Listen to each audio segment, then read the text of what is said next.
for the marquee restoration. So we bought the building, remodeled it. Looks nothing like it used to. The ugliest Christmas sweater I've ever seen. Me too.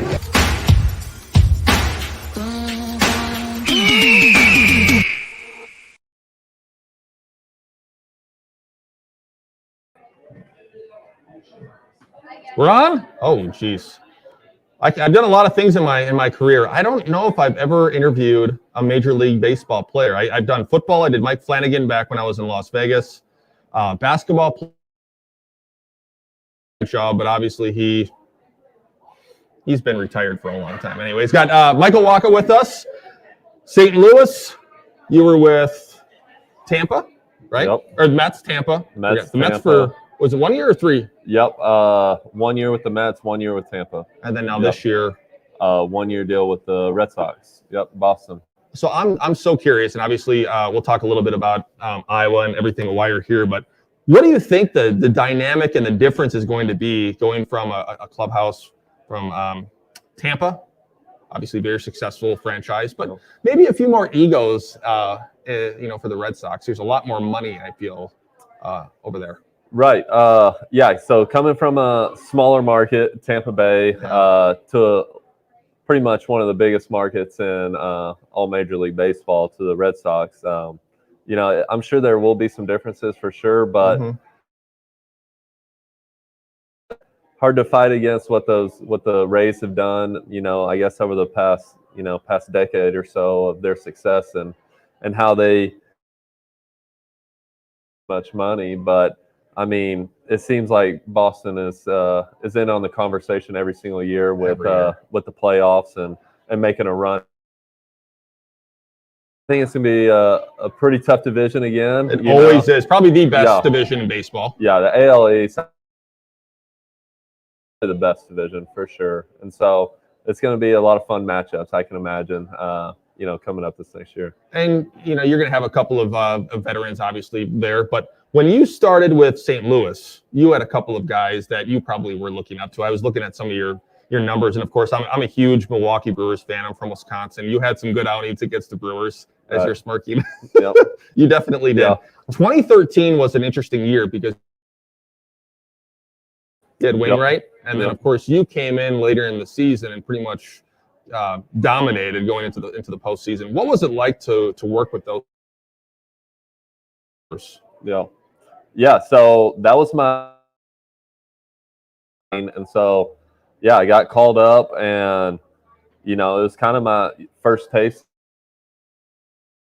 So I was just a young pup, really didn't know anything about how to become a big leaguer or what even a big leaguer kind of meant. And so having guys like Carpenter, having guys like Wainwright and Molina, I would say those three guys really showed me the way on how to grow in this game and how to get better, continuously getting better in this game, and kind of prepare me for what to expect, I guess, out on the field, off the field, being in that kind of lifestyle. So those guys, my rookie year, I was very fortunate enough to be able to get in those guys' ears and try to just pick their brain as much as possible to get me ready for the season. What's Molina like? Because Molina is, to me, just an icon in St. Louis, and he's an icon. Besides Rodriguez, I can't think of another Piazza too. I mean, those three are probably in the category for the top 3 catchers of all time.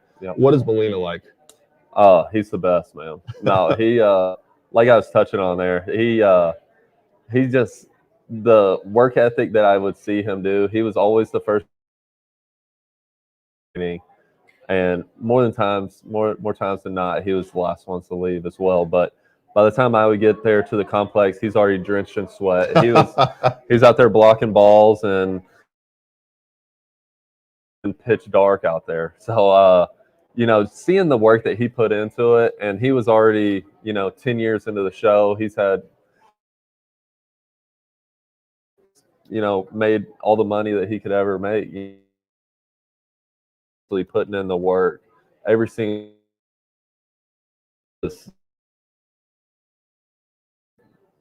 just continue to work. He always saw there was something that he could become better at, whether it was throwing or hitting, just little aspects of the game. He was always the smartest and most well-prepared guy on the field, I felt like, at all times. And so just seeing that and being around that in my game, tremendously for sure. So you're a born Iowa guy. I saw you. How long did you end up staying in Iowa? And then I know you moved to Texas. Yeah, I was pretty young whenever I moved. I was born in Iowa City. So any memories when you were a kid in Iowa? Isn't it funny as you get older you forget some of that? Not at 3, but I have plenty of memories in Iowa. Sure. Yeah. So whenever we moved down to Texas, I felt like every single year my dad, he grew up in this area as well in Iowa. And so I felt like they made it a point for us to get back as possible. So I would say probably at least 2 to 3 times a year we would come back up here to Elma. I've got some family in Nevada as well, but for the 4th of July, Thanksgiving, Christmas, we would always come up here and see family and visit them. So I feel like I've got a lot of memories being here in Iowa. I always think about some of the weird ways Iowa has to Madrid is another one. What else do we have? Simple cities that you go around the world that says Madrid or Nevada, but we decided to just tweak those just a little bit. Your ties to Elma, obviously. Give me the lowdown on that. Yep. So my dad was born here. All of his siblings. So I've got a bunch of aunts and uncles here. My grandmother's here. She was born and raised here in Elma. She's one of 11, and so those farming families. That's all they did was farm and breed, right? That's right. They needed some help out on the farm, right? They did. So they kept having some hands coming and helping. So no, it's so as you can around this area up here, and so getting back and seeing them is always awesome. And family's always been an important thing to myself, and kind of what my parents. Really close, moving down to a state that we didn't have any family or anything like that. We really became close, but we always try to keep close with our family up in Iowa too, because it's just something that we always hold really, really valuable to us. Well, okay, so high school, you were very successful, went to a prep school, all state in baseball, a pretty damn good basketball player, right? I always think about, what if you would have played here in Elma, or whatever experience you think that would have been than Texas? Right, good or bad. I mean, I think you can look at it both ways. Yeah, no, I think about it. I've thought about it quite a bit, I guess, in life. I've definitely thought about it because, coming out of high school, I got a scholarship offer to Iowa. I'm sure they did. They're like, Iowa ties, let's pull this guy in. Both of my parents were Hawkeyes, and so had that tie. But I think just growing up in the South and like having warm weather, like basically year round, I picked up baseball and was so prominent in my life for sure. I mean, I played all the sports. I played football, basketball, and baseball growing up. So I imagine if I was up here in Iowa, with it being a lot of snow and stuff in the wintertime and baseball starting up a little bit later, I think I would still enjoyed my time there, but I think I would have been in the gym a little bit more, maybe spent a little bit more time in the hoops range. So. Yeah, I can see that. So tonight, folks that come out here, give us a little bit about what today is about and why you decided to. Yeah, so it's Elma's always been a big part of myself, big part of my family as well. My Uncle Dan and my cousin Mason, they just got this, they bought this place, got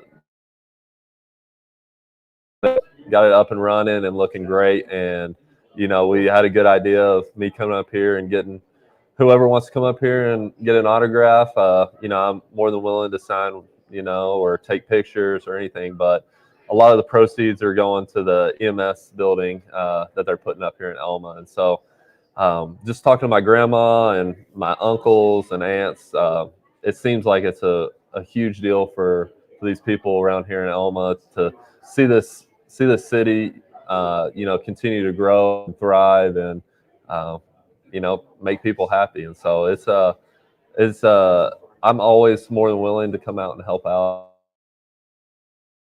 I'm really excited about tonight. I always think of Elma. There's a lot of communities out there, Northeast Iowa, all the testing. 1, 2, 3, 4. Am I still good? We were going way too smooth, weren't we? I mean, it was looking way. We had to have a hiccup, a little hiccup. We have a couple of firecrackers. I feel like in town, and doing a lot of really good things. So the first memory of you and Elma to today, how have things changed in Elma for the good? I mean, I feel like this place is just. I come back for a week at a time. About a year. I just have memories of going out to my family's farm and running around the cornfields. Grandmother would always get a key for the gym and spend a lot of time in there. Shooting with hoops, throwing the football, baseball, exactly. Whatever. Yep. Spend a lot of time. The park over there is coming along much better than just driving through the town. Everything just looks so great, and the lights and everything. It's really fun to see, the amount of growth that's been taking place for sure. All right, I love Elmo, but I got a couple of questions, of course. Lockout. Yep. How are you staying in shape, and how are because the communication obviously is cut right now, severed until the lockout is pretty much done, until there's an agreement there. So how do you stay in shape, and what do you do? How do you find camaraderie with teammates with Boston? Can you have communication at all with any of your teammates? How does that all work? Yep. So the communication with the teammates can still go on, and so that's nice that we can still talk or shoot texts back and forth if we've got any questions about kind of what's going on with the lockout type of different things. But right now, me and my wife, we're down in Jupiter, Florida. That's a tough place to live. Yeah. Huh? So it's Jeepers. a nice sunny place where we're outdoors every day. We're outside playing catch. We're hitting, taking ground balls. It's a place where Cardinals, that's where our spring training was in Jupiter. And so I spent six spring trainings down there, and decided to buy a place. But we found a really nice facility down there where we get good training in, good workouts. We've got mounds down there, catchers to throw bullpens to, and it's really just all type of spot. So it's been working out really nice. This is my second off season down there. And you're probably not going anywhere. You bought a place. Yeah, we're gonna stay down there as long as I don't blame them. Yeah, I don't blame you at all. No, we enjoy it. St. Louis, I want to go back to that. I'm a big Brewer fan. I'm out of curiosity. All my friends are going to be asking me, what's your favorite moment playing against? I did grow up a Cubs fan. So first off, let me hear your favorite moment against the Brewers and your favorite moment against the Cubs, because your tenure with St. Louis kind of overlapped with some success with the Cubs as well. Right. Yep. So start with the Brewers and then go to the Cubs. Okay, the Brewers. I always enjoyed my time going to Milwaukee. I won't say that. But, Thank you. Now, so I have had some good outings against them. They've had some good ABs against me as well. But I feel like it's a good battle most of the time whenever we're facing each other. But the Cubs, I want to hear the Miller Cubs. Park and everything. They've always had good teams and stuff. So Cubs. So I grew up a Cubs fan. I always wanted to know, because I always thought of myself, I want to be a football player and I want to go to Lambeau. And for you got to go to Wrigley and play against the Cubs and them booing you and throwing beer. That was the sucky part about it. Was, hey, I grew up used to like you, man. Yeah. It quickly changed where it's coming at me as I'm warming up down the foul line there. But no, yeah. So both my parents from Iowa, so we grew up Cubs fans, and Packers fans. So Oh, nice. it was always I had Wrigley Field in my bedroom down in Texas. You know, a little mural on the wall where I was like, you know, this is so cool. Yeah. Went to a game at Wrigley Field. Whenever I first played my first game against the Cubs at Wrigley Field, I just remember just like that nostalgic feeling of, you know, this is my childhood dreams of the ivy on the wall, everything. Sammy so, you know, it was very cool, but that quickly changed whenever I'm trying to beat them, and you know, we became Cardinal fans pretty quick. I would say, you know, the Cubs stuff is still probably up in the attic somewhere, but Maybe when you're little. right. So no, it was always good challenges with them. Where the Cubs, they were kind of at a rebuilding stage. Whenever I was first got called up in my early years. Well, you got called up really quickly in too, 2013. Right? Yep. And you were drafted in 12. Yep. 12, yeah. So I mean, it was a fly through the minors for you. It really was. Yep. I got the guy going on the IL, and you know, tried to take advantage of that opportunity, and you sure did. It ended up working out. So, yeah, that was pretty nice. And then, yeah, later on, you know, I guess 2015, 2016, those Cubs guys that they were rebuilding for, they ended up, you know, pulling out, finally winning one, getting that world. Happy about it. They bid us out both of those years, so that wasn't too fun on my end. I hear you. Yeah. Final thought. Come out here for autographs. I'll be here all night, basically. I plan on, you know, but we'll see what goes down. But here in Elma, me and my wife will be here for a couple more days before we go spend the holidays with her side. So, okay. But we're excited. This is her first time here in Iowa. Really, first time she's been in Iowa? Yeah, first time she's ever been in Iowa. What like, not even driving through. I was like, "Are you serious?" Right. But, yeah. I mean, so took her on the tour today and everything. And in Elma, or did you take her around to like Iowa City? No, no. You see Elma, you see it all. It was plenty, right? Yeah. So no, it's been fun showing her around, introducing her to all my family and everybody up here. So well, good. That's awesome. Thanks for coming on here. No, thank you for having me. It's been fun. And good luck this year. I mean, it's the Red Sox, so you know you're going to probably be pretty successful in the off round. And I have a reason. If my Brewers don't go anywhere, I'll be cheering for you. Yeah, you got an AL team now. I do, right? Yeah. Thank you, sir. Pleasure, man. Thanks for having me. Thanks.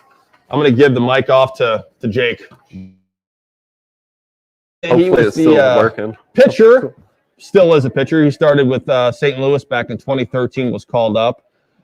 You ended up being an all-star at least 1 year. I know you were NLCS MVP in 2015 as well. 15, I was all-star. All-star. What about the NLCS MVP? That was in 13. That was 13, I thought, right, which was pretty crazy. That was his rookie year. We're going to bring on Mr. Jake. Come on over, my friend. So, Jake, give me a little bit of background on you. I know you're city council. Yeah, recently elected city council. Other than that, I grew up here in Elma. Come a little bit more up. Sorry. We got everyone like, get over here. So, you just coming on board. How long have you lived in Elma? My entire life. I was born here and grew up here. Actually, the farm that he was talking about right outside of town, his grandparents' farm. I grew up on that farm. Jeez.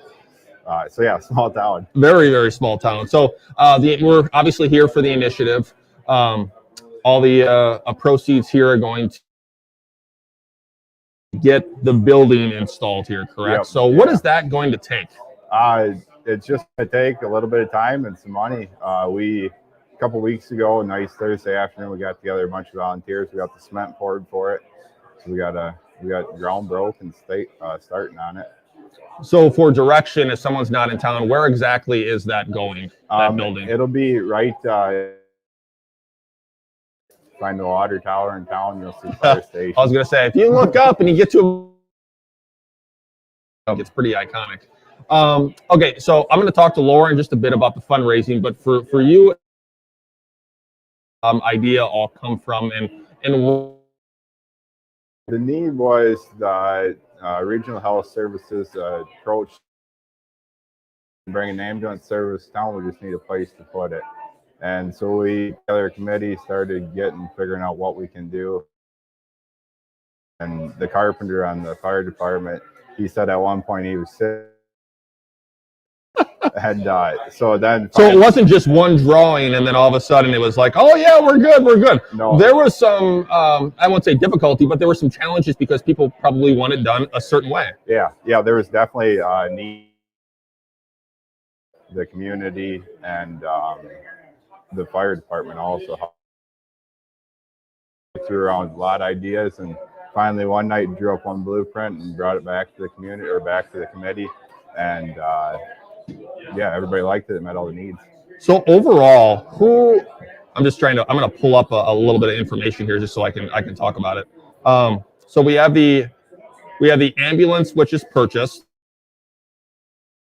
Is available for staff. Yep. This is all some of the things that are needed. Construction. It says construction has started. Is that correct? Yeah. Columns for the building. Okay. What you were talking about. An ambulance will take you to any surrounding hospital, which is apt to anything that you need. How much more funding is needed? We're only about 20% so far. Our projected budget is $250,000. We're sitting about 50 right now. Okay, so you need another 200,000. Talk about some of the other initiatives that have gone around in town here too. There's been the clinic that we did a while ago, and fundraising went very well for that. Mm-hmm. The splash pad, that was phenomenal how fast the money. Yeah, and the complex that they're doing here in town also, that fundraising has been progressing. To be an Elma resident. The fundraising is a good example of it, just how much the community comes together. Yeah. Somebody needs something, everybody comes together and gets them whatever they need. Good. Final thoughts. Elma's an awesome place to be. Okay, one final thought. Sell me before I bring Laura on. Sell me on why they would want to come to live in Elma. The community around you, like I said, if you need something, somebody will help you out, and everything really for the most part. Something that's all right here. Good. Thank you, sir. I told you it was going to be painless. Yeah, it wasn't too bad. Now, already, how many months ago, Laura? Probably about 6 months or so. She's going to specifically talk a little bit more about the fundraising that's involved here. Let me just kind of go through the Elma Ambulance Project here. So, Regional Health Services of Howard, an ambulance and full-time staff to be housed in the existing Elma Fire Department. To accommodate staff and the ambulance, the firehouse needs an extensive and costly renovation, which means we need money. So I bring on lots of it. Lots of it. See, Laura knows all about this. So we had Michael on. We talked a little bit, which is a pleasure to have Michael Wacha obviously coming. We are a very lucky community. Coming to Blue Bird. A little bit loud. We had Jake talking a little bit about the construction. Looks like things are starting to move on. Yep. You need more money, which is obviously happening today in a park. Tell me how you guys are raising money. Well, right now we are taking donations. We have a Venmo account set up. That is an option. See, this is to get on is the electronic payments rather than I can go to my bank and give this money. People don't want to move. They want to just be able to donate with their phone. So smart on your part. Yep. Grain, donations of grain. We are accepting those through IAS. Okay. Here in town. Good idea. And then any donation in PO Box 317 here in Elma. Okay. For some of those folks that don't want to use the technology, and there's plenty of them out there. To each their own. I'm not judging or anything. No, we can get. I know. And when I was talking to Michael about some of the creative, birds that are in this town, you guys do some amazing work. What type of creativity are you going to bring to this project? This is a pretty big one, considering you're bringing a major league all-star. Well, this was thrown together. It started at 10 o'clock this morning. So, I mean, anything's possible. You never know with us. A little bit about that story, too, because Laura messaged me this morning, hey, can you share this on my page? I'm like, well, you know what? Let's do a little. Yep. There's an idea, and then you and I just blow it up. Yep. Yep. So that's how we ended up here, and hopefully that helps. I'm hoping. It would be great. We would greatly appreciate Okay, I interrupted anything. you. What were we it's talking okay. about We again? have a fundraiser coming up on January 8th, a drive-through dinner here, right across the street, right here. Okay. Yep. kind of $10 food? a meal. Pulled kind of pork, food? cheesy Pulled pork? potato. Yeah, shush. Pulled pork, cheesy potatoes, That's fine. green beans, cookie, $10 a meal. We are doing delivery, so if the weather is a little questionable or you don't really feel like getting out with the cold weather, honey, you go to my house and we'll deliver to you at my house. Yes. Stacyville might be a bit of a drive. Unless you're buying like 500 meals or Yeah, something, then no that's problem. different. Up there to haul it over. So you have January 8th. Is there anything else that's in the pipeline that you guys are trying to raise some more money? Thoughts are possibly some raffles and UTV ride. We're kind of looking at considering possibly. The ambulance is bought. It's purchased. So right now our main thing is we really want to get these funds raised to bring it here.